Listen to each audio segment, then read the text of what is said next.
നമ്മൾ സിംബേനെയും കൂട്ടി ഷെറിൻ്റെ ഫ്രണ്ടിൻ്റെ വീട്ടിൽ പോവാം.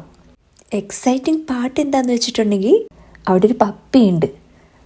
അതും സിംബയുടെ ഓൾമോസ്റ്റ് സെയിം മന്ത്സ് ഓൾഡാണ്. ഇതാണ് ലൂണ. സിംബ വാക്കിംഗ് പോകുന്ന സമയത്ത് ഡോഗ്സും പപ്പീസൊക്കെ ആയിട്ട് ഇൻട്രാക്ട് ചെയ്തിട്ടുണ്ടെങ്കിലും ഒരു വീട്ടിൽ വെച്ചിട്ട് ഇത് ഫസ്റ്റ് ടൈമാണ്. ഞങ്ങൾക്ക് ടെൻഷനായിരുന്നു കൊണ്ടുവരുന്ന സമയത്ത് സിംബ എങ്ങനെ റിയാക്ട് ചെയ്യും, ലൂണ എങ്ങനെ റെസ്പോണ്ട് ചെയ്യും, അതൊക്കെ. ലൂണ ഭയങ്കര ക്യൂട്ടാട്ടോ. ഞങ്ങൾ എന്നിട്ട് ഒരു വാക്കിങ്ങിനൊക്കെ പോയി. അവിടെ അടുത്തൊരു ഫോറസ്റ്റ് ഉണ്ടായിരുന്നു. അപ്പോൾ ഫോറസ്റ്റിലൂടെ നമ്മളൊരു വാക്കിങ്ങിനൊക്കെ പോയിട്ടുണ്ടായി. ഈവനിങ് വാക്ക് കേട്ടോ, നൈറ്റ് വാക്ക് അല്ല ഇത്.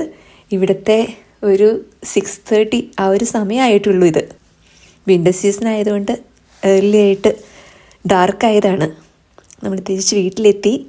അപ്പം ശരി, ബാക്കി വിശേഷങ്ങളായിട്ട് പിന്നെ കാണാം.